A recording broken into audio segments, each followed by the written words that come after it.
Welcome everyone to this OECD Local Development Forum webinar organized in cooperation with the Greater London Authority and the JP Morgan Chase Foundation.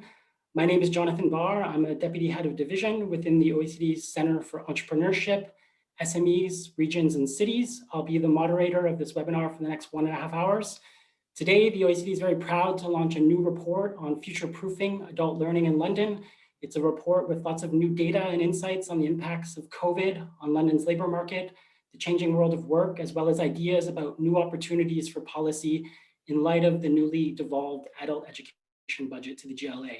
We have a very exciting lineup of speakers representing the full range of stakeholders within London's skills ecosystem, as well as national government within the UK. And just for your information, this webinar is being recorded and will be posted on the OECD Local Development Forum website after the event. So with that, I would like to start with the opening remarks and first pass it to Jules Pipe, who's the Deputy Mayor for Planning, Regeneration and Skills with the Greater London Authority. Jules, over to you. Great, thanks very much. Hello, everybody. Thank you for joining us today. Well, I'd like to start by thanking the OECD for producing this report into adult skills needs and for inviting me to this event where we'll be discussing a very crucial subject to us, consider how the findings can be used in the report, how they can be used to strengthen London's adult learning system. As everyone with us today, and particularly the panelists, will be acutely aware, adult learning has experienced a profound shock since London went into its first lockdown a little under a year ago. And throughout this time, learners and training providers have really demonstrated incredible resilience and adaptability. And of course, this includes moving learning partly or wholly online, making devices available to students and teaching staff, all to ensure that learning continues. But of course, the spread of the virus and the actions that we've had to take to contain it really have had a significant impact on both London's economy and its communities, and particularly its ability to engage in learning. And early indicators suggest that the London labour market has been particularly affected compared to the rest of the UK and the UK as a whole. Vacancies in London are down on the previous year, redundancies are rising, and the unemployment rate rose to 7% in the 3 months to November last year. And that's compared to 5% nationally. And the total number of people claiming unemployment benefit, it's also increased by more than 150% since last March. And certain groups of people have been, of course, more impacted than others. You know, young people, parents and carers, women, disabled people, Black Londoners. And all of this has further exacerbated existing inequalities between different groups of people. And it's certainly our job at the GLA to help those Londoners who need it most. So the OECD's report really highlights these problems, but it also points to other really long-standing challenges, stagnant productivity, the long-standing mismatch between workers' skills and local labour market needs. The report offers a whole series of recommendations that broadly support our policy ambitions, including greater local leadership as well across London to respond to the capital's needs. Now, since taking control of the adult education budget in London, and that's worth more than £320 million a year, the Mayor's introduced new flexibilities to respond to London's distinct needs. And this includes extending full funding of AEB courses to Londoners, specifically to those earning below the London living wage. And that's really helping to improve access to learning for those in low-paid work. We've also fully funded deaf Londoners to train for a first qualification in British Sign Language, and we've made additional funding available for English and maths qualifications for their teaching to improve that achievement in those basic skills. We've provided greater flexibility as well for London's further education providers to train their staff to better support learners with special educational needs and disability. And that'll help improve participation, retention and achievement rates of SEND learners. And we echo the report's recommendations for greater devolution of adult skills funding from central government as well. You know, we wouldn't have been achieving so much here in London, as I've just outlined, if we hadn't have had devolution. We've been able to better target policies to the people and places that need it most. And this targeting, you know, such as through the place-based skills programs, will need access to timely local data on learner participation and progress and employment outcomes. And so that's another recommendation that we embrace, so the GLA.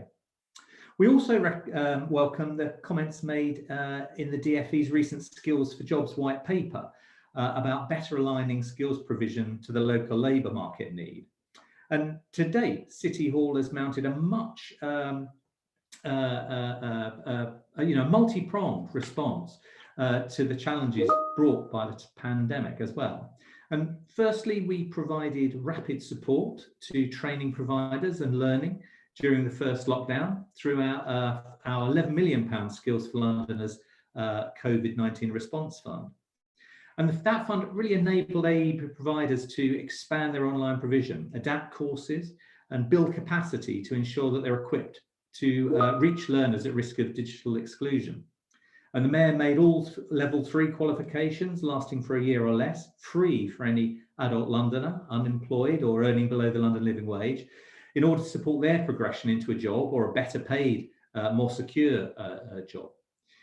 The Mayor also introduced more flexibility to the AEB, enabling providers to run really targeted pre-employment and job-focused training to support those who were hit hardest by the pandemic. There was an extra 1.9 million made available on top of the 12.9 received from government for the delivery of high value courses and sector-based work academies.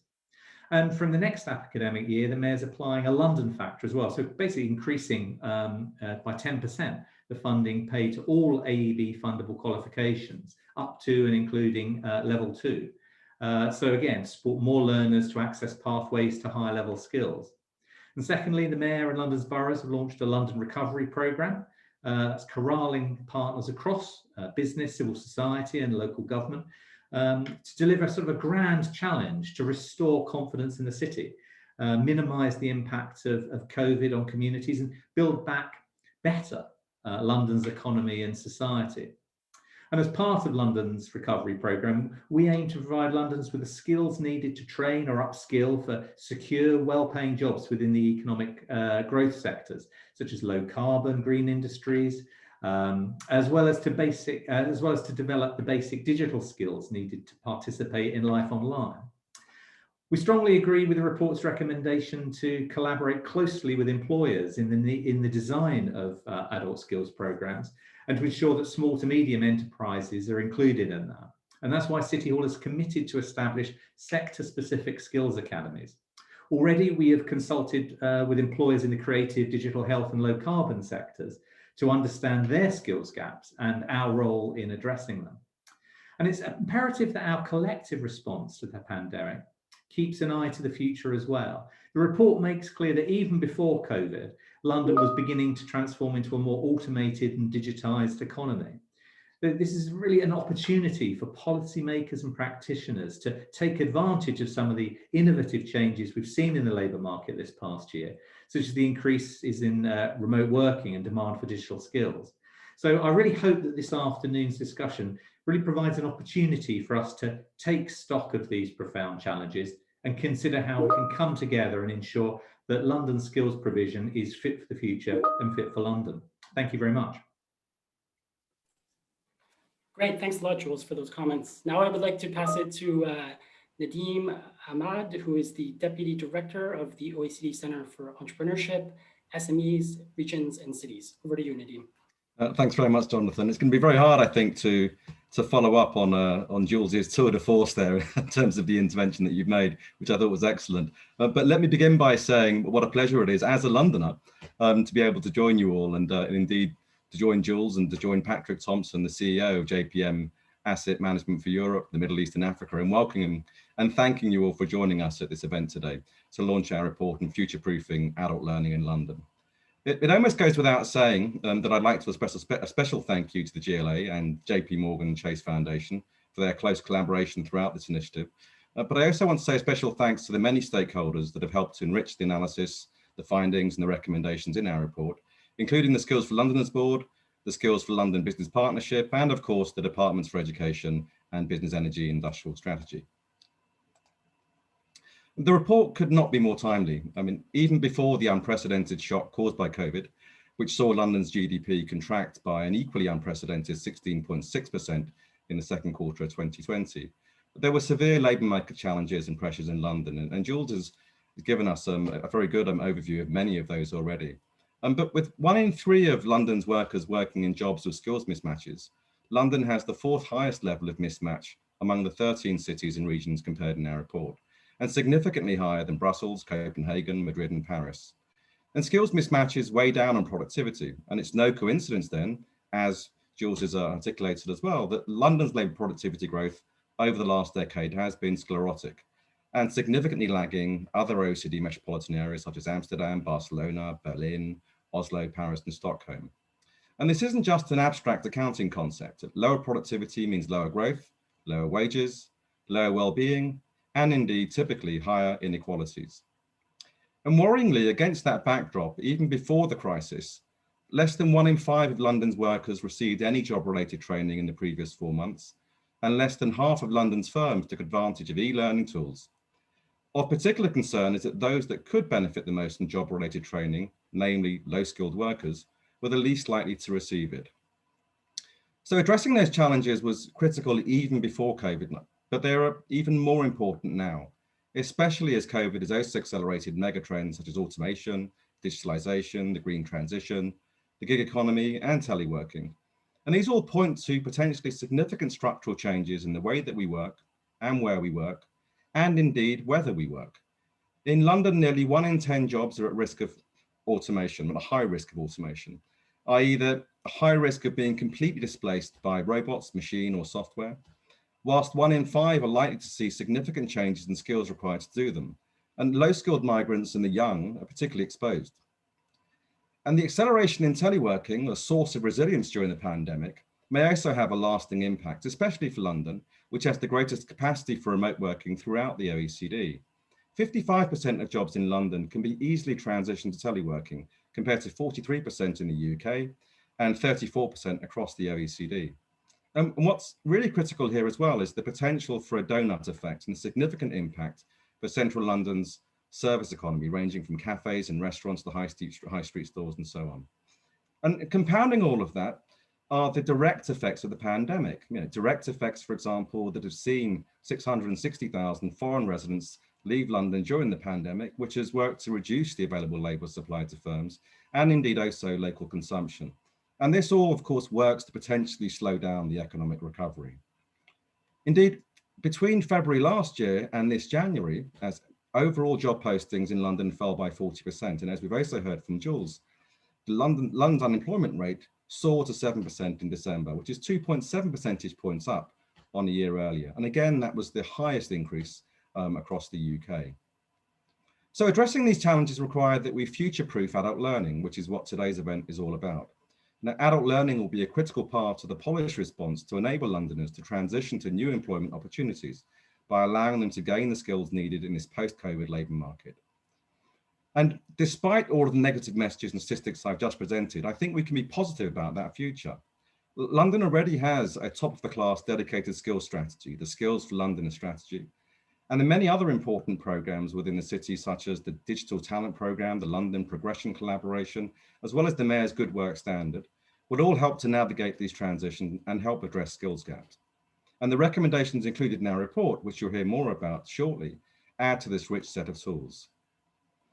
Now, moreover, many of you will perhaps have seen that we released our latest interim economic outlook this morning, where we've significantly upgraded our forecasts across OECD countries. So again, I think reason to be optimistic. We're anticipating growth of 5.1% for the UK this year, compared to our December forecast, which was 4.2%. So nearly a full 1 percentage point higher growth anticipated this year than we thought only a few months ago, directly on the back of the vaccine rollout. That's not to say, of course, that we're back to normal. Indeed, it won't be till 2022 that we return to pre-crisis levels, which is why we need to keep our feet on all the accelerators that can drive the recovery. especially in navigating the many challenges ahead. And as always, the OECD stands ready to work hand in hand with policymakers in this journey, and especially with today's events in mind, through our wider collaboration with JP Morgan Chase Foundation to future-proof skills policies and adult learning strategies in cities. So with that, I thank you for listening and look forward to a successful event. Thank you. Great, thanks a lot, Nadeem. So for our next opening speaker, we're going to hear a video from Patrick Thompson, who's the CEO of JP Morgan Asset Management for Europe, Middle East, and Africa. I just want to add that this is a first output of an ongoing collaboration between the OECD and JP Morgan Chase Foundation around building the capacity of city practitioners in the city level to promote place-based employment and skills strategies. So we'll be doing ongoing workshops in the coming months with city practitioners to foster knowledge exchanges. And I also, just before we play the video, want to highlight that if people are interested in this topic and want to participate more in future webinars that the OECD will be organizing, please go on the OECD Local Development Forum website and you can register for our newsletter where you'll be updated on ongoing reports and events as we plan them. So with that, we'll play the video from Patrick Thompson. Thank you very much. Good afternoon. I'm Patrick Thompson and I'm CEO of JP Morgan Asset Management for Europe, the Middle East and Africa. And I'm delighted to be speaking to you today. At JP Morgan, we have a long history of supporting inclusive economic recoveries, which help the most vulnerable communities and individuals recover from crises. So they have an opportunity to participate in and benefit from future economic growth. That's why in the immediate aftermath of COVID-19, we deployed $250 million in business and philanthropic capital around the world to provide immediate relief, support hard-hit small businesses, help people gain the skills they need to help secure employment, and boost the financial resilience of low-income households. Creating long-lasting solutions for people in our most vulnerable communities, whilst addressing the structural and racial barriers to opportunity, is only possible when government, community, business, and policy leaders work together. Partnerships with organizations like the OECD and the GLA are therefore critical. They enable us to make informed investments in our own workforce and help advance promising, stable careers for underserved youth, as well as the long-term unemployed in our communities. Here in the UK, we partner with the London Progression Collaboration to help support the growth of apprenticeships, Nesta to provide solutions that can help people back into work, and most recently the Sutton Trust, where we help launch a bursary which connects underserved students with employment opportunities. We're also proud to offer front office apprenticeships to young people who are seeking to gain first-hand experience in financial services. The data published today will help us accelerate those efforts. This OECD report on adult learning systems in London comes at a critical time, as we all want to help communities recover from the crisis and support those most impacted to help them get back on their feet. London is among the world's leading cities when it comes to recognizing skills as a fundamental driver of economic growth and resilience. But now more than ever is the time to address barriers to adult learning and help people gain the skills they need for future jobs, including for emerging industries like the green economy. The stakes have never been higher. We know it's an incredibly difficult time for many people, and we want to be part of the solution. We look forward to continuing our collaboration with the government, non-profits, and other employers to help advance an inclusive economic recovery. Thank you and enjoy the event. Great, thank you to Patrick Thompson for putting together that video. So with that, let's delve a bit more deeper into the findings of the overall OECD report. So with that, I would like to pass it to my colleague, Lucas Klein-Rustkamp, who's one of the main authors of the report, and he's going to take us through in the next 10 minutes here some of the data and overall findings. So Lucas, over to you. Yeah, thank you very much. Jonathan, can you just confirm you see the screen? Then I'm ready to go. Yes, perfect. Yeah, perfect. Great. Well, in the interest of time, I'll jump straight into the report and some of our key messages and key findings. The report and the presentation today is structured around three major topics. First, of course, sort of the elephant in the room, the COVID-19 pandemic, which has caused a labor market crisis in London and makes adult learning more important than ever. Second, the future of work, or the impact of automation and digitalization, which predominantly affects vulnerable groups in London.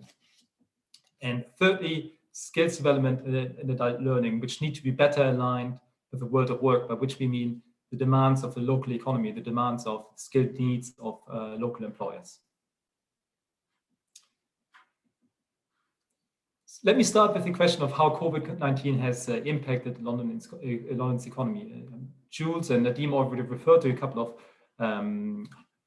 ballpark figures, but here you have a little bit more detail on this. Foremost, it's a huge shock that has caused an unprecedented economic crisis. London's GVA has fallen by 10%, but this shock is even more severe for certain parts of London's economy and workforce. Certain sectors such as hospitality, leisure, tourism, or the creative industries have really been devastated and are projected to see revenues decline by 20 to 30% in 2020. At the same time, claims for unemployment benefits have soared in London. More than 975,000 Londoners are on claim universal credit right now, which is a rise of 150% since February 2020. The unemployment rate right now stands at 7%. Again, already alluded to by Jules in his opening remarks. This is a giant 2.7 percentage points higher than a year ago. We need to mention that this blow, the blow to London's labour market, has been cushioned extensively by generous government support through the furlough scheme. And right now, more than 700,000 people in London remain on furlough, which means that London has the highest take-up rate of all the regions in the UK, with 70% of all eligible employers being on furlough at the moment. What is also becoming increasingly clear is that the pandemic and the economic fallout affects vulnerable groups, disadvantaged groups, the most, who really bear the brunt of the crisis. And among those, the low-skilled or youth.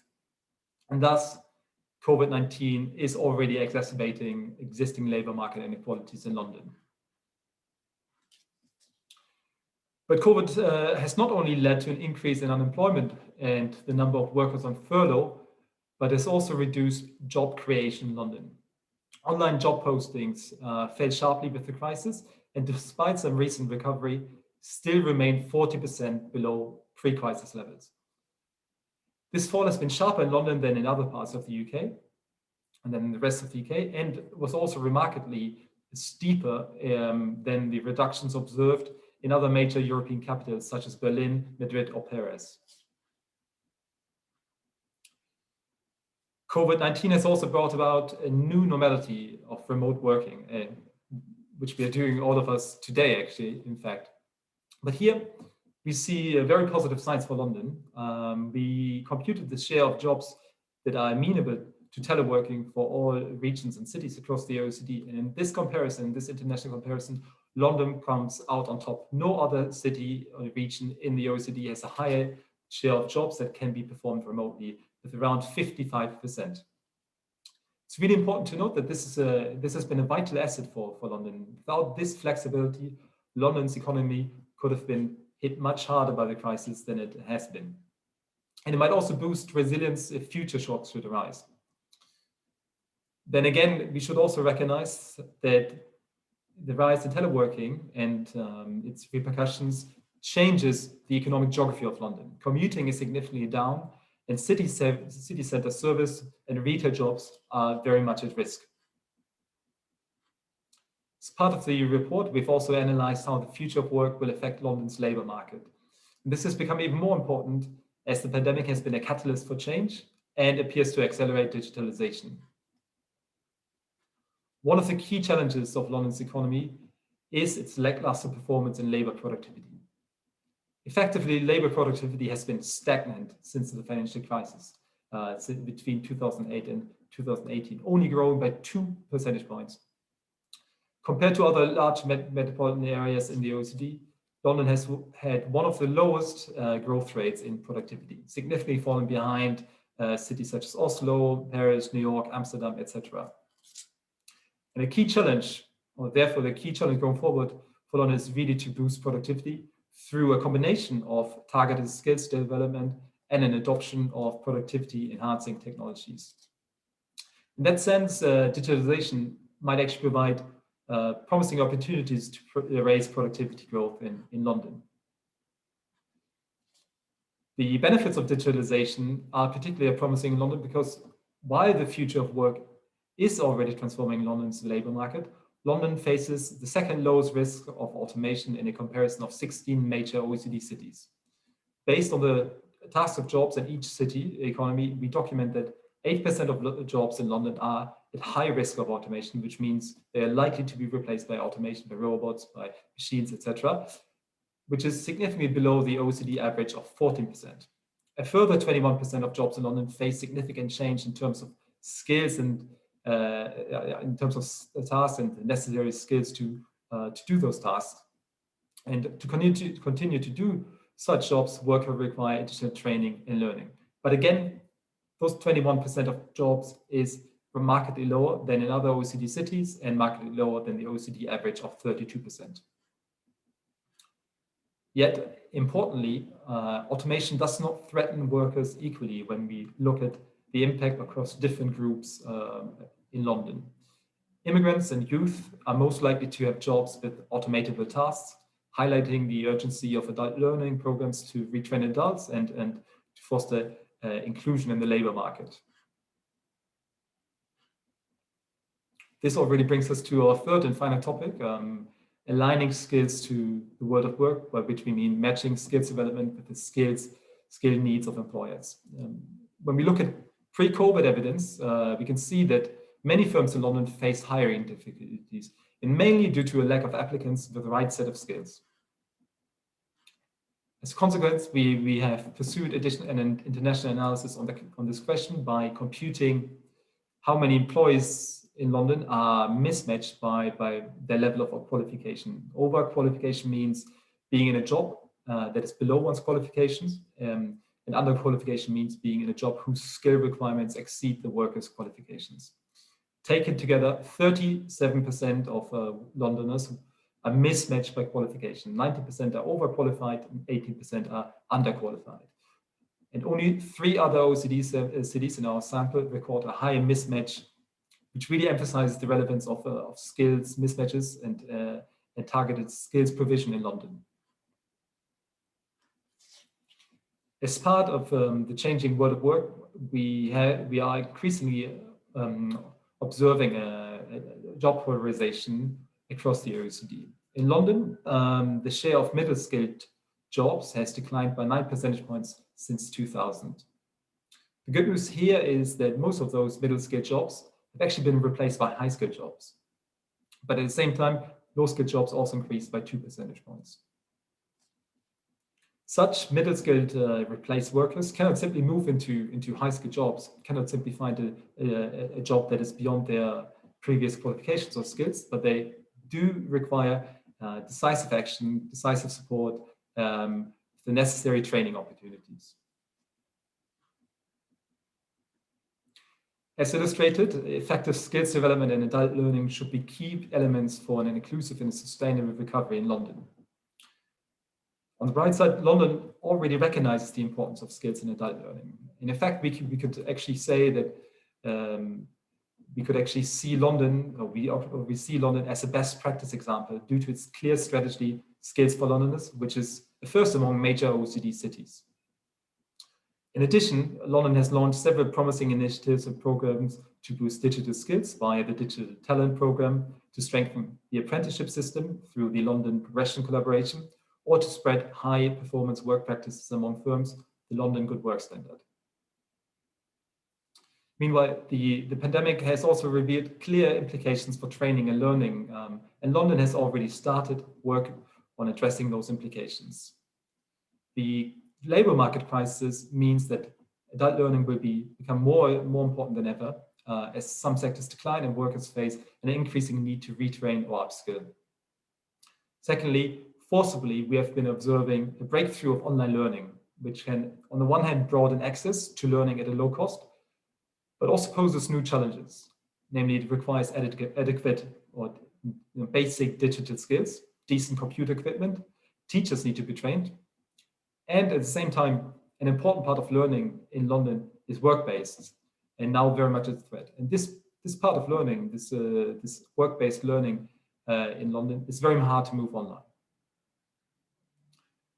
Adult education providers, given these changes and given these challenges and opportunities in this breakthrough of online learning, adult education providers will have to adjust their program curriculum and the delivery methods, which should also, going forward, be reflected in accountability and funding frameworks in London's adult learning system. In the report, we lay out specific policy recommendations in detail, and I invite you all to read the report. We've also prepared a more concise policy highlights workshop, which will also appear and be published today and will appear on the project website. But to conclude in a very concise manner, the OECD recommends the following measures to strengthen the adult learning system in London and London's labour market further. First, London should try to create a complete adult learning ecosystem, and in particular with a focus on aligning different sectors, different services such as career guidance and adult learning, and proactively engaging employers and employees, especially employees who face redundancy. This should also entail the provision of information and advice about careers, jobs, and local training in London to firms and workers, ensuring a more effective match of workers with jobs. Second, employer ownership of skills will be fundamental, but firms need to be motivated to offer training. Henceforth, a key priority should be to really bring employers on board to strengthen investments in adult learning and workplace training. By actively involving employers in designing adult learning programs, London could shape training provision with local needs and incentivize firms to make use of training. By introducing specific support measures for SMEs, London could also overcome barriers for training provision in smaller businesses, which has been a major obstacle so far. And finally, more needs to be done to spread good workplace practices and work-based training to foster skills development and better use of available skills, which will ultimately be essential for improving business performance and productivity in London. In conclusion, taking on board these OECD recommendations could not only future-proof the adult learning system in London, but also contribute to sustainable and inclusive economic recovery. And with this, I conclude and hand over back to Jonathan. Thank you very much. Great, thanks a lot, Lucas. So as Lucas mentioned, if you're interested in more data and more details on the overall report, please go online and download it. We would actively encourage that at the OECD. We get paid based on the number of downloads, so please go download away.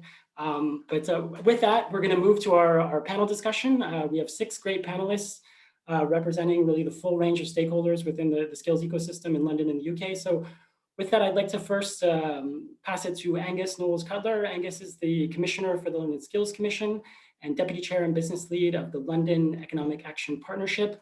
Angus, it'd be great if you could give us your views. What do you think are the main implications of this OECD report in thinking about jobs and skills in London?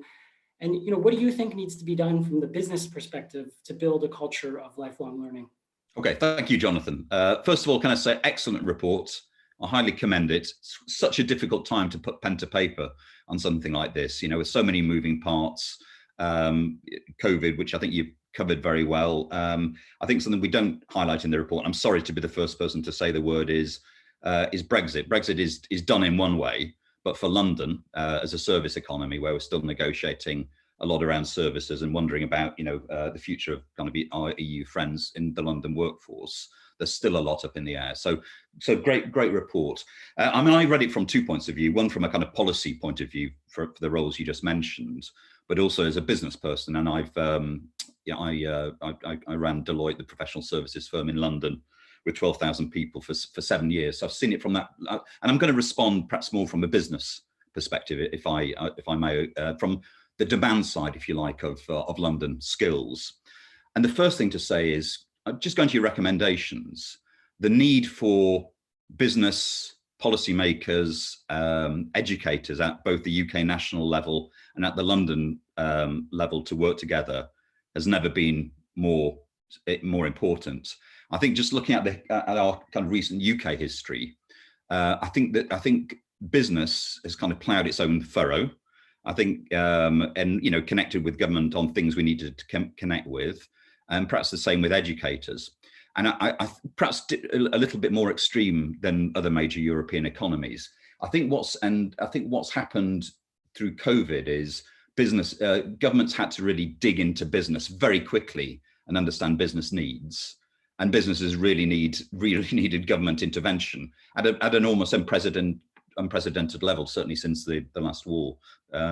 So we're at this stage where we've had to kind of force majeure come together, and the recovery, frankly, if you think of it in the most basic terms, has got to be driven economically by business with the right level of support with government, but also with educators. So my conclusion here is there's still a lot of moving parts, but we can't just say we don't know what's going to happen to patterns of work. You provided some really compelling evidence about the London economy and how it may change. We've got to have almost a real-time, very streamlined dialogue at national level, but at London level, between business, educators, and City Hall and the boroughs and the other interested parties about what's happening in the London economy. And the spectrum at the moment, I'm going to hone in a little bit on that. The figure out of the report that strikes me most is that 55% of London jobs could be done remotely, which you're quite right to say in the short term was massively important for us. A firm like mine and doubtless a myriad of other London-based firms switched online almost overnight, and it actually worked. I can't help wondering 10 years ago if COVID had hit, what we would have done. But timing here, terrible situation, but timing here actually worked well. The number of London business people who've said to me, business leaders who've said to me, we've been able to do more in the last year than we thought we could do in 5 to 7 years in terms of changing the business model. I've kind of lost count of. But actually understanding how business models around London across our various sectors will change. We can speculate, but we need to really be on top of now, because it'll change the economic geography of London, but it will also change massively skills requirements, because every business, whether it's a kind of small business with 6 people working in a startup to kind of large multinationals, have been thinking, how many people do I need with what skills, where? And we've really got to be on top of that. And although you're quite right to say that 55% number was very positive when this happened, it's also a significant threat to London, because those 55% of jobs could be done in London, or they could be done elsewhere in the UK, or some of them could be automated, or some could float offshore. So there's a lot of uncertainty around that. So I'd say really understanding and the dialogue between businesses large and small in London and policymakers is massively imperative. I don't think we can actually work on the usual cycles of planning and strategy. We've got to be fast and real time. I think the second thing I'd say is the hollowing out effect, of what jobs may be automated is a massive question for us in London, if we're going to be responsible about this in London. The patterns of what's happening is generally acceleration, things that we thought might happen in 5, 10, 15 years in terms of some jobs being automated or augmented by technology. It's just happened very, very quickly. And some work I did previously with Oxford University, I think we calculated that jobs that pay under £30,000 a year in London are 8 times more likely to be automated than jobs that pay £100,000 or more. So again, I'd say urgency, and it's a kind of race against time here in terms of making sure we've got the skills matched up with those jobs. I think we've got to understand that some jobs will be automated, some jobs will go, but we've got to be quick in replacing them with the higher skilled jobs. I think really, and you've done a good job on this, but really getting down into the detail of what skills London businesses need more of or less of in future is very important. And I think certainly things I've seen, and I think it's probably echoed in your report, is clearly it's digital skills, but it's also, if you talk to London employers, and this is your question, I'm coming to your question on kind of lifelong learning. What they generally say is, we want people, we can, as businesses, we can provide the detailed vocational type skills that are needed in each jobs. What we want is people who are kind of workplace ready. And then when you dig down into that, and you can analyze it and you can talk to businesses, whatever the sector, whatever the kind of part of London you're in, it comes down, in my experience, to three things. And it's 3 C's. They need employees who are, one C is creativity. The second C is collaboration. So people who can work in teams. Sting in the tail now is teams are actually as much digital online teams as kind of what we've traditionally thought of face-to-face teams. And the third thing is critical thinking. So there's some very universal skills, plus communication, enthusiasm, that I actually think is what businesses are particularly looking for. I think you talk to most businesses and you say, if you can provide people with those skills, we can actually do the rest. And the other thing about lifelong learning is, we've talked for a long time about you're going to have 2-3 careers in your lifetime.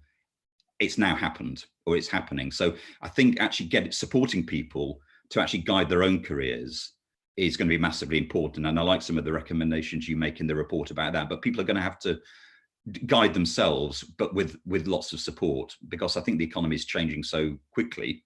We've been through a shock, but will continue to change. We need those things in place. The final thing I'll say, and I'm sorry, I'm going to say something about we've spoken about earlier. 650,000 foreign-born people have left London in the last year.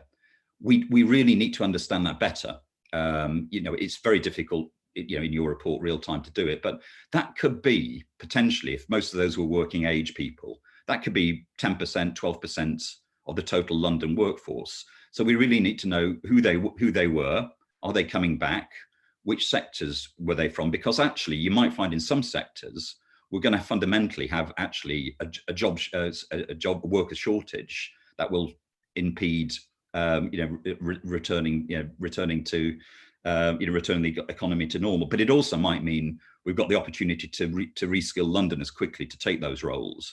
But we need to really get on top of that, because it's potentially a big number. So in summary, Jonathan, great report. My reaction from as a business person is, it just really brought home to me how much real-time, streamlined we need to be working between City Hall, boroughs, educators and business to get this right. Great, thanks a lot, Angus. And thanks a lot for the advice that you've been giving us all along in the development of the report. We really appreciate it on behalf of the OECD. With that, so Angus gave us the business perspective, and now we're going to turn to the borough perspective. And I'd like to invite Councillor Claire Coghill, who is the leader of the London Borough of Waltham Forest. I feel like with my Canadian accent, I'm not pronouncing that fully correctly, but that's okay. And Claire, it'd be great if you could talk to us as what do you see as the biggest challenges facing London's labor market? How are boroughs dealing with this? And if you could highlight some concrete examples, that would be great. And what do you see as opportunities for the future based on the discussion so far? So Claire, over to you.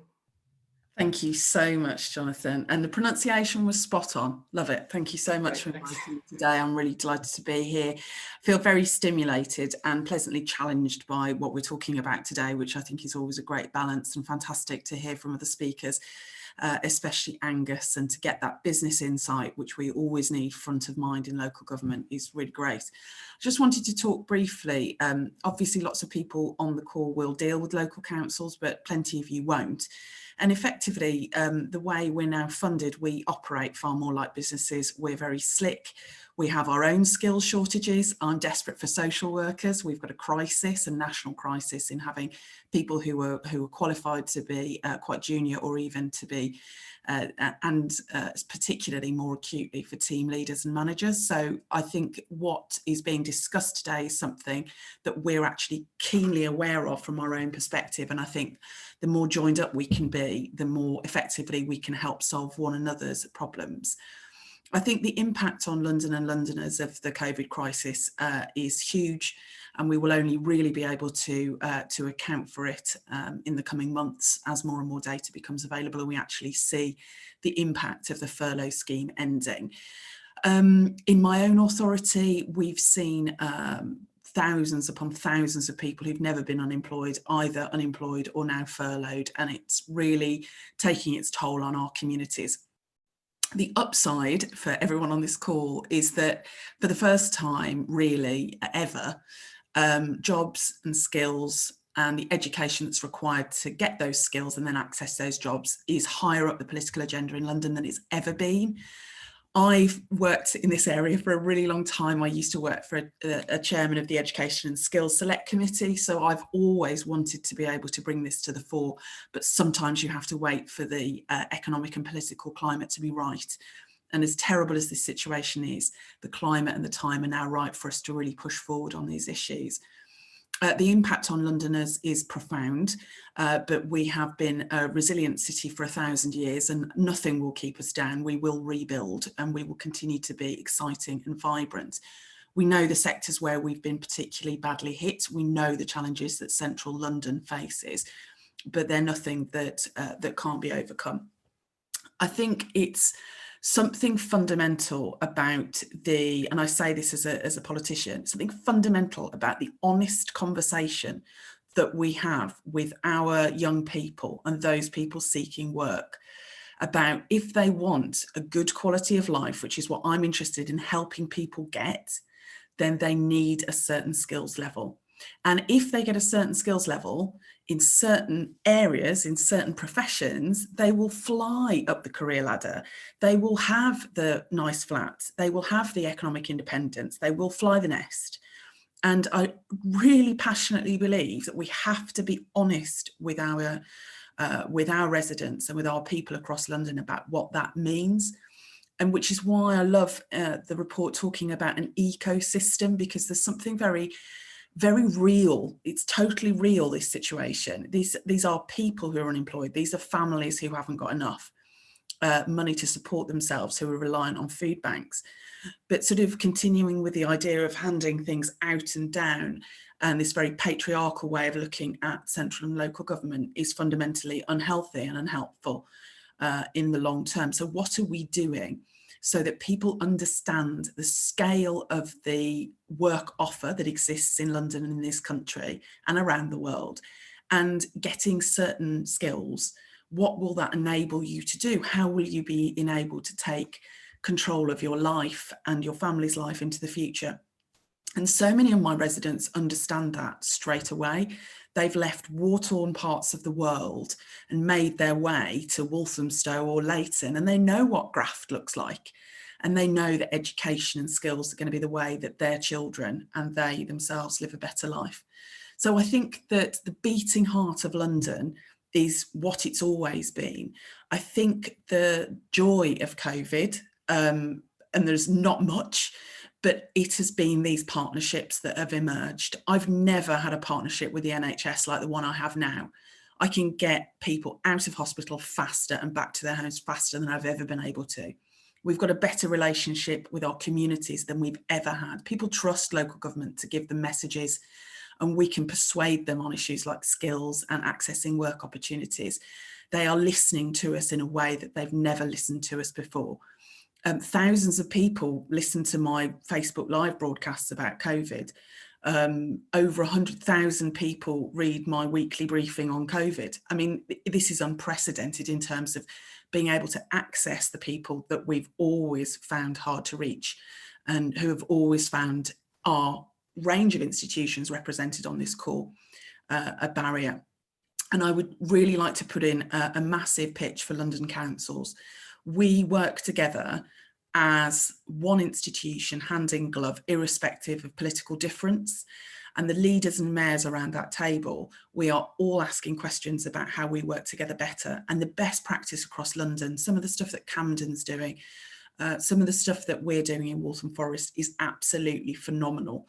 And we're always happy to share that. the vast majority of London councils are involved in the Kickstart programme. The vast majority of London councils, despite the fact that we have no statutory duty to do this and no resources to do it, we know it's desperately important that our people are in work. So we're a listening ear. We want to help, and we want to use the partnerships that we've developed with the whole of the public sector, with the public sector resource that we hold directly, and with schools, colleges, educators of all levels and types, to get Londoners back to work and to enable them to build a good life for themselves and their family. And we'll do everything that we can to support you. It's a brilliant piece of work, and thank you very much for inviting me today. Thank you. Great, thanks a lot, Claire, for those comments. So next, I'm really excited for our next panelist. I'd like to introduce Kabir Ratu, who's an adult learner, someone who's using the system. So it's going to be great to hear from him. As I understand, you're undertaking access to higher education diploma in medicine at Morley College. So Kabir, it'd be great if you could just talk to us. What are your personal experiences when it comes to adult learning? How do you see the training that you're doing helping you prepare for your future career? So Kabir, over to you. Thank you. So yeah, I'd like to just start off by saying it's been an overwhelmingly positive experience so far, more so when a lot of us at Morley College now are offer holders for university this year. Going right to the beginning, I think the biggest hurdle for most mature students is actually making that initial commitment. As you can imagine, when you are an adult learner, you've already got quite an established life. And so we've all had to make significant sacrifices to give ourselves the opportunities to go back into education. For me personally, this was giving up my career.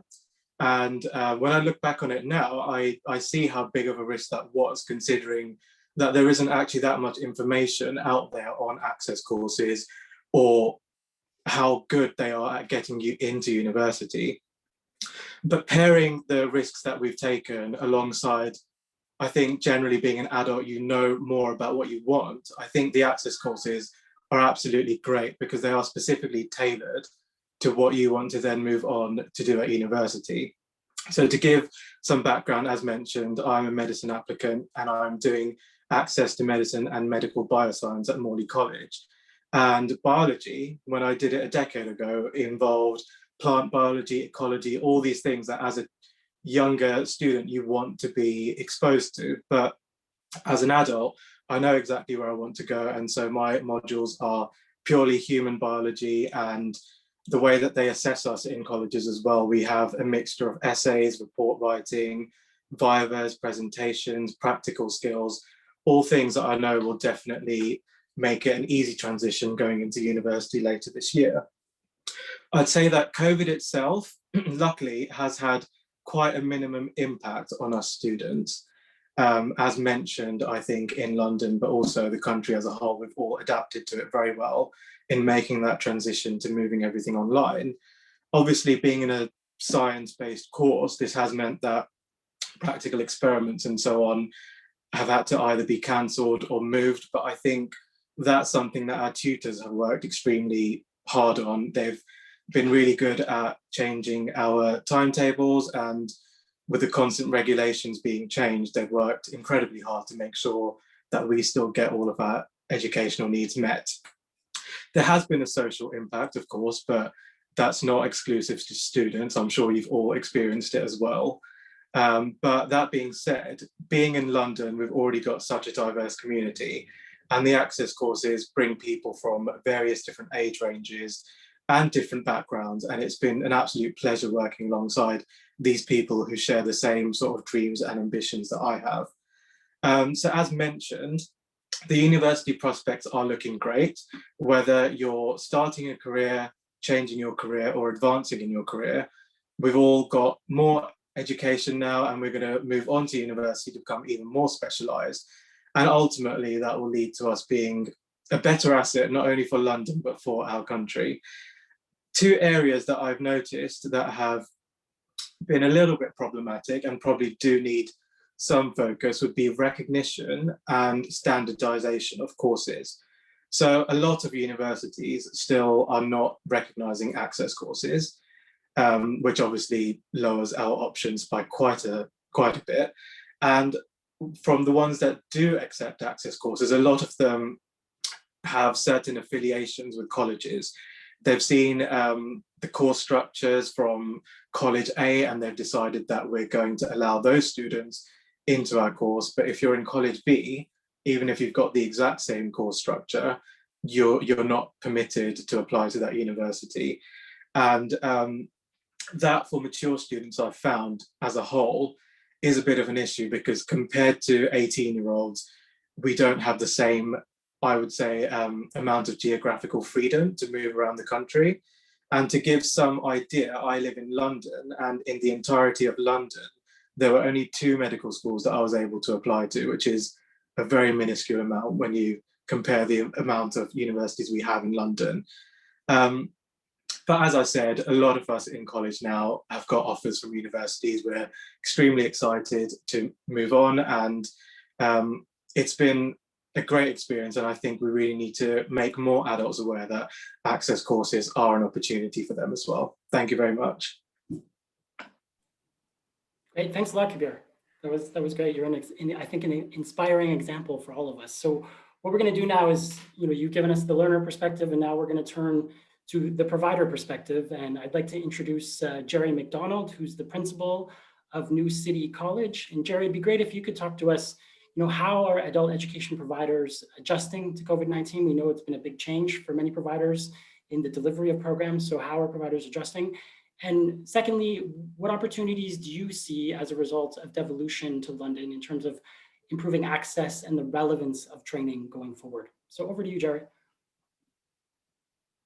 Sure, great. Thanks, Jonathan. Just a little bit about New City. We're a big college. We cover quite a lot of North and East London and a little bit of South Essex. And the really exciting thing is I've got my students back. They're outside there. We are testing as they arrive. We tested 3,000 of them yesterday, another couple of thousand today. So all my young students aged 14 to 18 are now coming back to college. So that's a really, that's a fantastic thing for us to see. I think, Jonathan, to your point, what we have seen is a tremendous, as Jill said in his introduction, pivot from providers to be able to deliver and continue to deliver online. And there are some courses, particularly at higher levels, where that works really well. And I can see us doing some of that as a permanent part of our delivery structures going forward. But for a tremendous amount of our learners, online is definitely second best.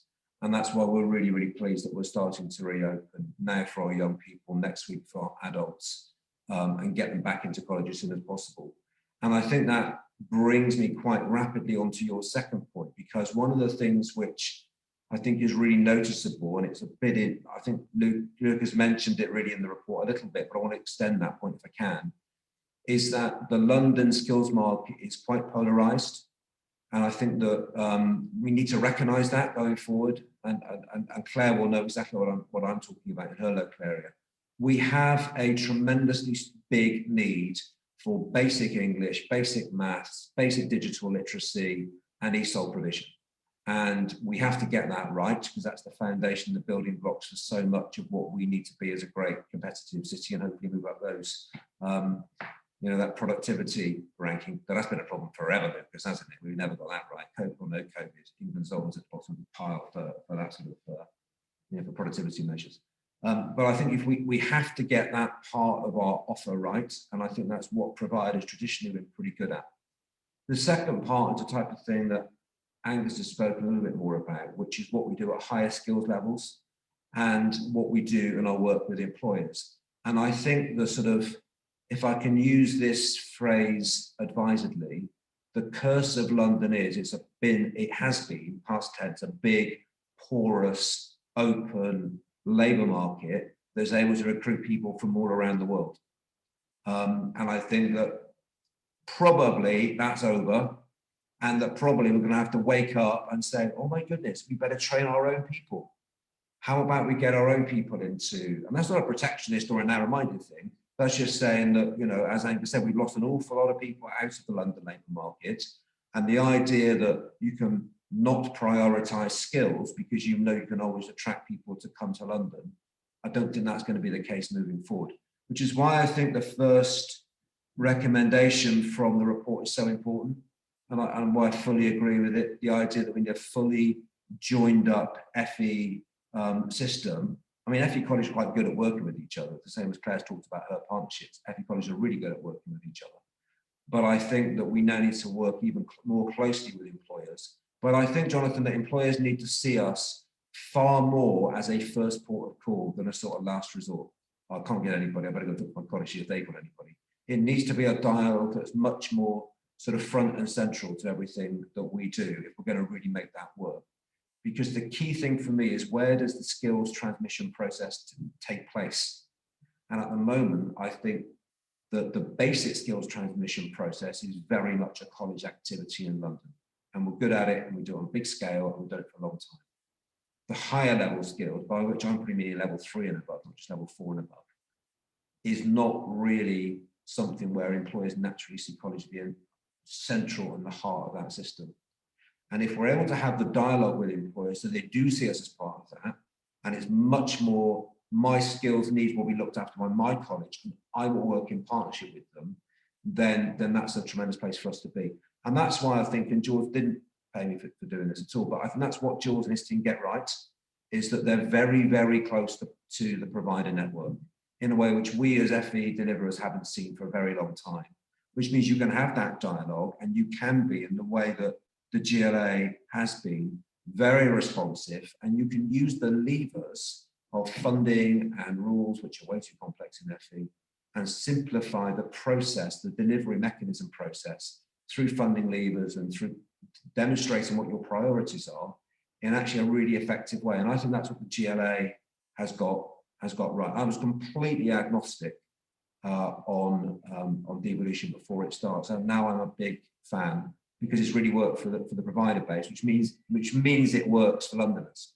And I think that's the key thing. So from my point of view, devolution has been really successful, and I would encourage as a model, others to look at it as this report highlights. But I just got one last thing, Jonathan, because I know we're getting short on time.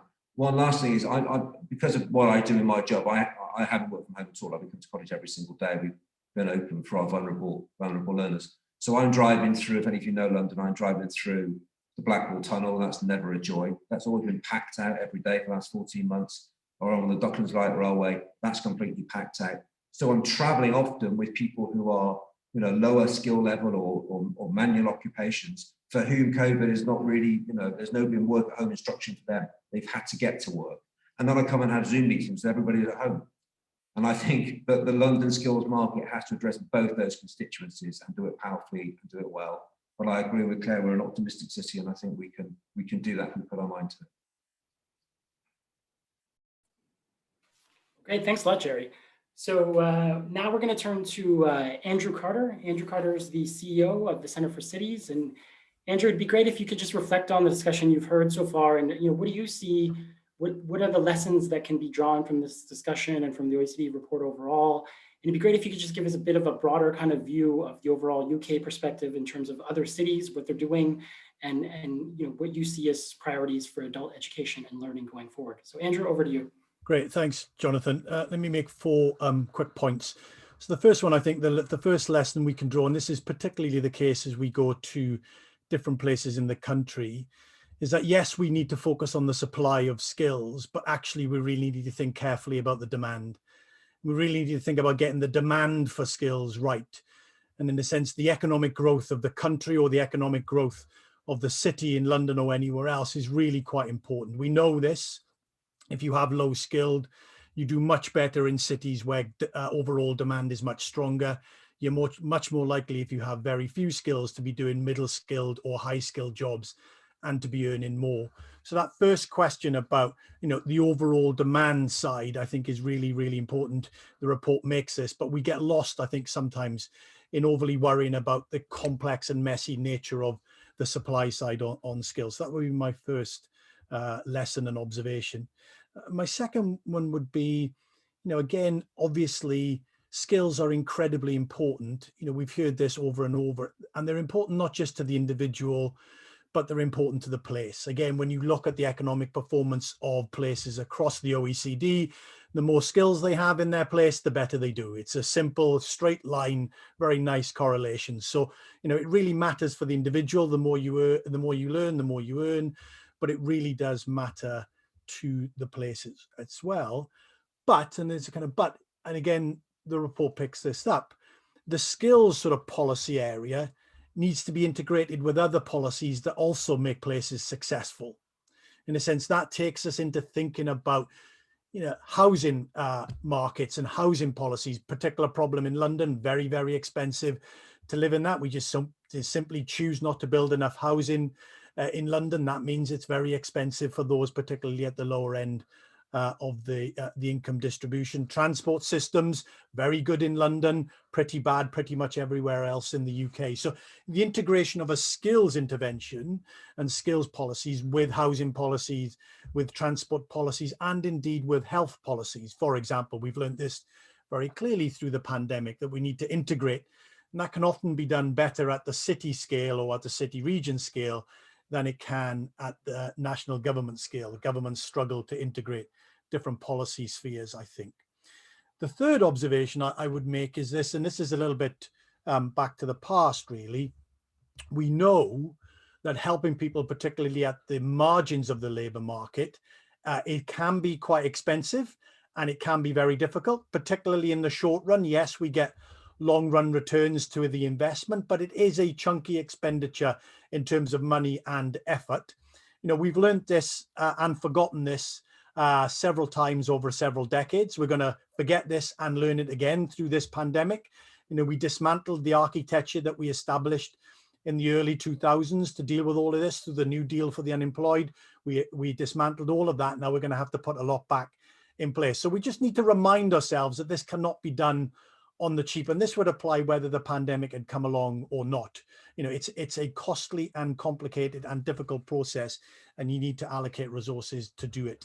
We need to be honest about that. And my final reflection, because it comes up in the report, other speakers have raised in it, I'm more nervous now about the desire and demand and the appetite for devolution in this country than I have been for quite a while.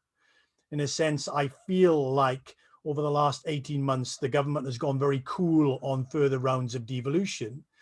And what we find ourselves in now is a kind of halfway house where we've had some devolving of responsibility and or powers, but not enough really to make it significant and impactful and long lasting. And you can see this in skills. So we've had some devolution of the added education budget, but not really very much around apprenticeships or the 16 to 19 budgets, which are really the chunky bits that we really need to do more around. And I'm worried in a sense that that devolution push that we saw through the early 2010s, mid 2000s and 10s, and then forward, has kind of lost a little bit of the appetite from central government, and we need to rediscover that if we're to make serious in terms of building back better, or whatever you want to use it to those terms. So I think those would be my four very quick reflections on the report, all of which are touched on, but I would want to give more emphasis, and they are particularly more challenging and relevant as we move away from some of our stronger economies,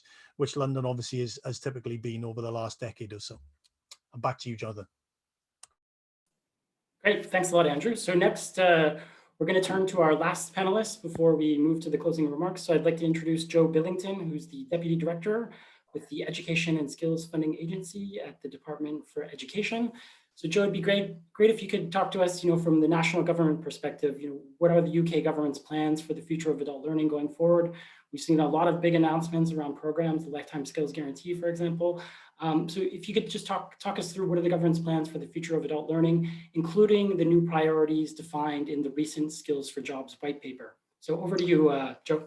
Sure. Thank you very much, Jonathan. Thank you very much for the opportunity to speak today. And as everybody else has said, thank you very much for this report, because it's a very powerful tool for informing and underpinning lots of the change that needs to happen across the country, but obviously more specifically in London, to build back better and to respond to the challenges that predated the pandemic.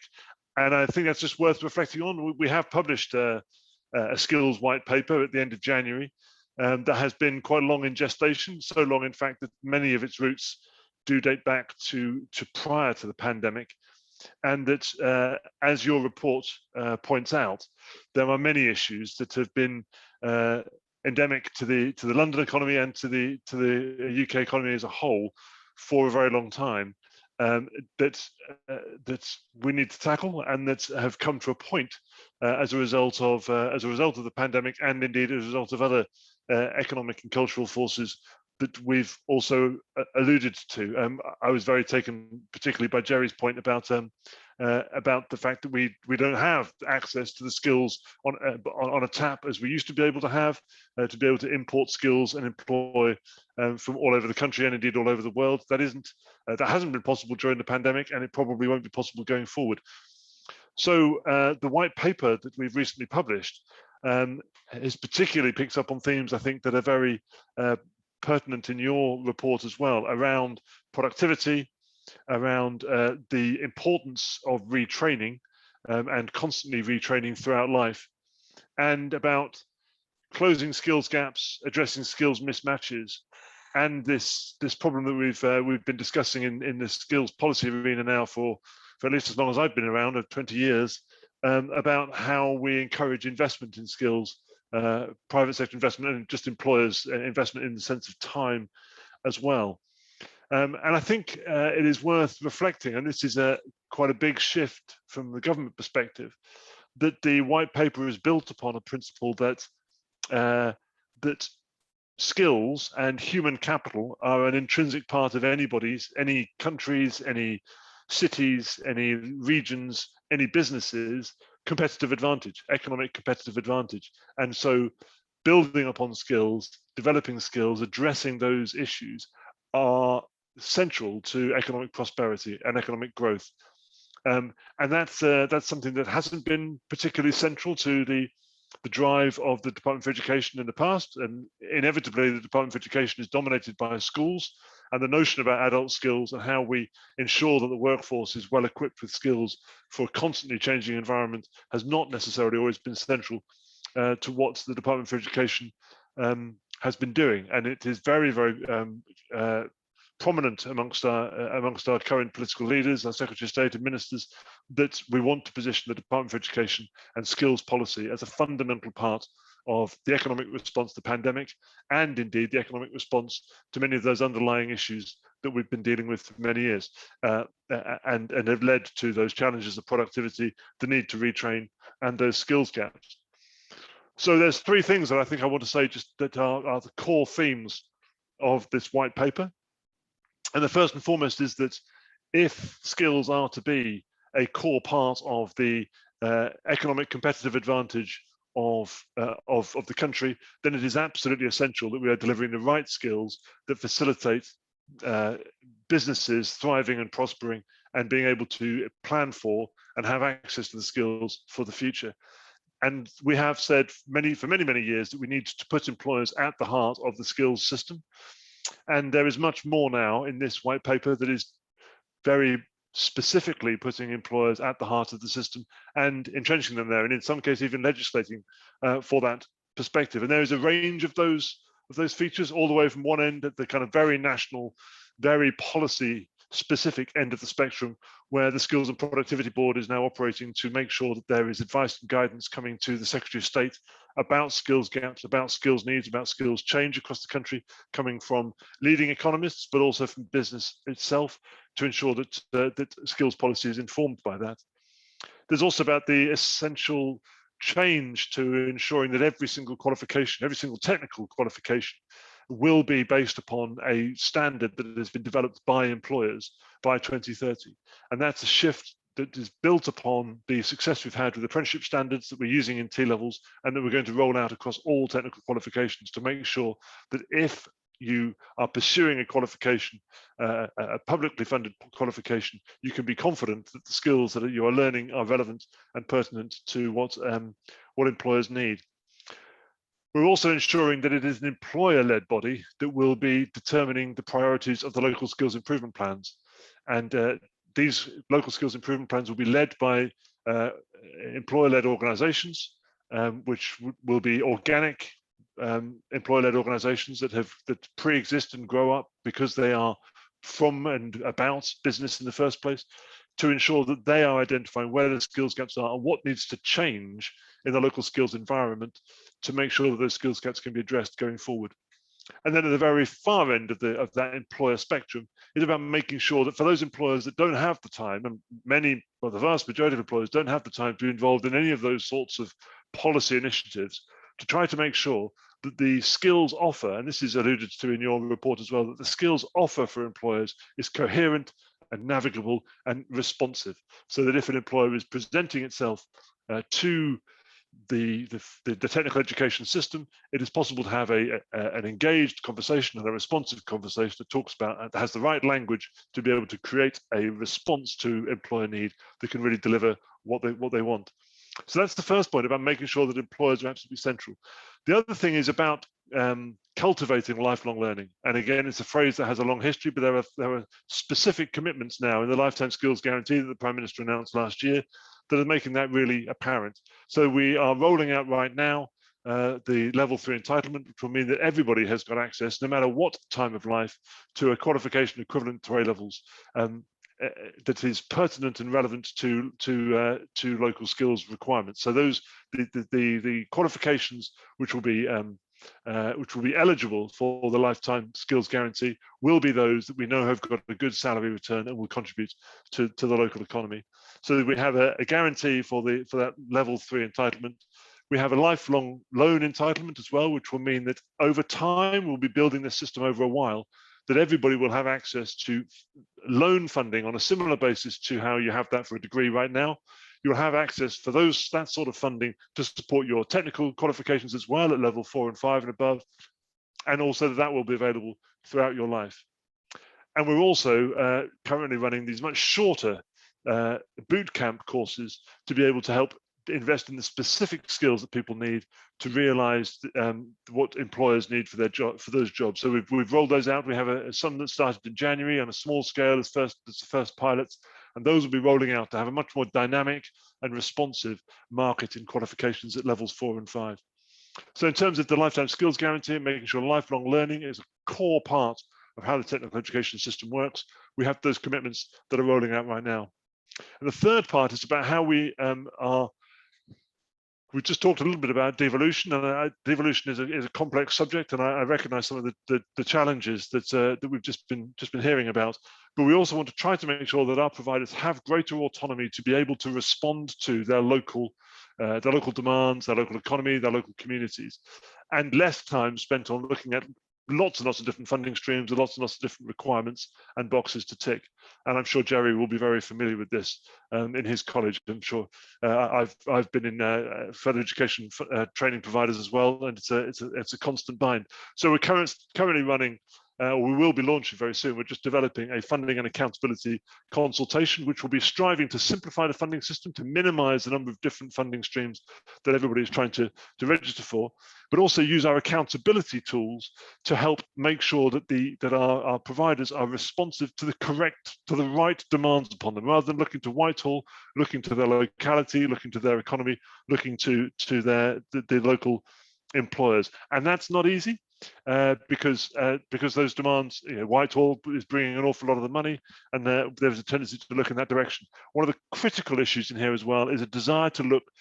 Clearly, competition is very important in the skills market, but we're also looking to try to cultivate more collaboration, local collaboration, to respond to strategic needs. So when a local skills improvement plan, for example, identifies a particular investment that's required, we'll be looking to make sure the accountability framework is such that colleges and providers are encouraged to work together to meet that strategic need, rather than potentially compete with each other and thereby set up 4 or 5 initiatives to try to meet things, none of which are quite as good as they need to be, because we can focus on that. So facilitating that collaboration, greater autonomy, alongside suitable accountability, is absolutely core to making sure that our technical education system responds to the needs that are identified by communities and employers. So those are the fundamental strands of the white paper. We're going to be looking to establish a delivery plan in coming weeks and months to demonstrate how that is going to roll out. But this is about a fundamental transformation to the skills system. which is a long project, and we're looking to be seeing the early shoots of that later in this year. Thank you very much. Great, thanks a lot, Joe. So we, for everybody on the webinar today, we really tried to give the full breadth of perspective there with our 6 panelists, and I'd like to thank everybody for sticking to the speaking time as well. With 6 panelists, that was everybody did very well. So we got the business perspective, we got the borough perspective, we got the learner perspective, the provider's perspective, overall UK city perspective, and then national government perspective. So many thanks again to all the panelists for participating and providing such insightful comments. And with that, I'd like to turn now to closing remarks. And I would like to invite Jules Pipe to come back and just give us some closing reflections on the overall discussion. So Jules, over to you. Thanks very much, Jonathan. Well, I think what I'm most struck by is the accord that there is between all the panel members from all the different wings, arms, limbs of the system, the skills system in the country, and those who are contributing to its formation. I think the biggest takeaway for me is that once again, I think the discussion proves that the issues that we need to address have been the same issues for many years. COVID and Brexit has simply brought them into sharper relief. It hasn't changed them. So those are my key takeaways from the discussion.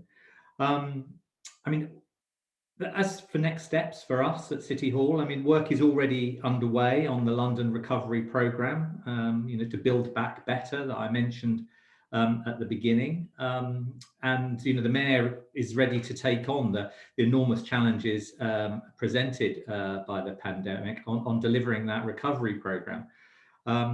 We've recently launched the Good Work for All Fund, £32 million to support Londoners to get to gain the skills that they need to move into work or progress in the work that they're in. But we've also launched consultation with training providers as well, and careers and employment services, with the aim to better coordinate central and local government support, so we can reach the Londoners who need that support.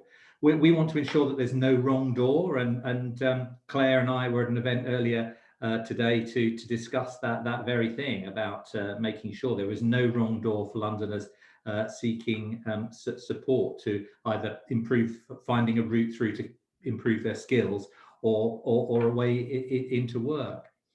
And importantly, the Mayor's working closely with providers and employers as well to establish the roadmap, an education roadmap, so we can have an action plan that's clearly, setting out a direction of travel for adult education in the capital, funding policy as well.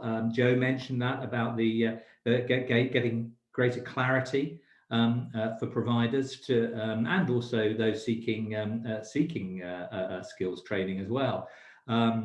Clarity over those funding regimes. I mean, obviously, adult education is an absolute transformative route for addressing inequalities, promoting social mobility. Most of all, obviously, for those people without any formal qualifications, trapped in low work, and groups such as disabled Londoners. So a key aim of the roadmap is about making provision even more accessible, more impactful for these groups, and integrating the skills system with the other range of services out there, all the ones that particularly that Claire's council and other councils across London deliver for communities. And preparing Londoners for the changes ahead is also going to require coordination, a lot of coordinated action from all the players. So the Mayor really welcomes the commitments made in the DfE's white paper that Joe was talking about, particularly the emphasis on the need to marry skills provision with local employer demand. But one thing I would say, though, is that it's absolutely crucial that ministers work with the mayors of the combined authorities, all the kind of devolved areas, to ensure that any new initiatives that are introduced, the local skills improvement plans, strategic development funding, college business centres, all these, that they build on established local frameworks and programmes, and aren't either displacing other things or competing with them, and so we can marry them together. So there's a positive symbiotic relationship. I mean, finally, we really need to work together and continue working together to ensure that more support is offered to learners who are furthest away from the labour market, and ensure Londoners are equally able to access high quality training from whatever section of the community that they're from. And so I'd finish by saying I really hope today's discussion has provided inspiration for those listening for how we can work together and to build a more comprehensive, a more responsive and equitable adult learning system that's really fit for London's future. Great, thanks a lot, Jules, for those closing remarks. And I would just like to say on behalf of the OECD, a big thanks to you and your team for collaborating with us on this project. And just also want to give a shout out to some of your colleagues within the GLA, notably Michelle, Farrow, James, and Anna, who really helped us along this process of developing this report. So next, last but not least, I'd like to pass it to Karen Mcguire, who's the head of the Local Employment, Skills and Social Innovation Division within the OECD Center for Entrepreneurship, SMEs, Regions, and Cities. So Karen, over to you. Great, thanks, Jonathan. I know we only have a couple minutes here, so just a couple of quick thoughts. So first, thanks again to all of the speakers here today for such an engaging discussion, and for all of the participants who were able to listen in today. I just wanted to, note that, the world's really eyes are watching what London is doing and a lot of the innovative solutions that you're coming up with. And so the Skills for Londoners strategy and a number of the important programs are also featured in the report, and as well information about the latest UK strategies for other countries as well to learn from. So again, a big thanks to Deputy Mayor Pipe and the Greater London Authority, to JP Chase for the support in this work that's really focused on how to boost inclusion and skills development. And in terms of the UK government, also just to thank the Department for Education as well as the Department for Business, Energy and Industrial Strategy. Both of those are represented in the OECD's Local Employment and Economic Development Committee. And I just raised that because I know that's a lot of institutional jargon that Jonathan and I just threw out there. But the idea is really just that this program was started almost 40 years ago during a prior crisis. And, it was really to understand how to adapt national policies, how can local policies better meet the needs of the different communities. And I think, the examples that we've heard about today really are at the core of the mission of the LEAD program. I will skip a big chunk here, but maybe just highlight and that, going forward, we have adult skill systems under massive pressure for a number of reasons. We talked about automation and digitalization being sort of supercharged and accelerated with COVID, a lot of other industrial transitions that are taking place, not only as a result of COVID, but other environmental imperatives, et cetera. And so this is an area where we really need that greater political visibility to make sure that these systems are fit for purpose. And I think Claire and others have mentioned, of course, why the moment is maybe ripe for this greater visibility in order to make some of the changes to the long-standing challenges, but also to sort of vamp things up for the new challenges. From the OECD side, this report is the first in a series of activities with support from JP Chase. And in addition to this study of London, there will be another one on Berlin. We'll also have a policy manual with advice for cities and a number of digital workshops around the themes that came up in today's discussion, like local partnership and governance, responsiveness to changing skills, needs, and inclusion. So opportunities for different participants on the call to also get engaged in these international dialogues that we try to promote here at the OECD. And also just in general at the OECD, trying to draw more attention to this critical local dimension. We heard about the need for more timely and localized data, really stronger links between government, providers, businesses, clients, and really those links that happen at a local scale, and how that machine needs to be greased in order to kind of work quicker to meet the supercharged challenges that we're facing. And then maybe just a last point, a couple last points, one on the integration with local development, a key point that was raised in a number of the discussions today and at the core of what we do in the LEAD program. And another, that we can't lose sight of inclusion issues. And, you know, we're all lucky today because probably all of us on the call have jobs. We're able to do so remotely, but there are a lot of folks who do not. And so that's really why we're here, in order to make sure that this is accessible, that these skill systems are really reaching all. And so thanks again to all of the panelists, and really look forward to seeing you at future local development forum events. Great, thanks a lot, Karen. So with that, I'll formally close the webinar. And as we mentioned, a video of the webinar will be posted on the OECD Local Development Forum website in the coming days. So thank you to everyone for participating.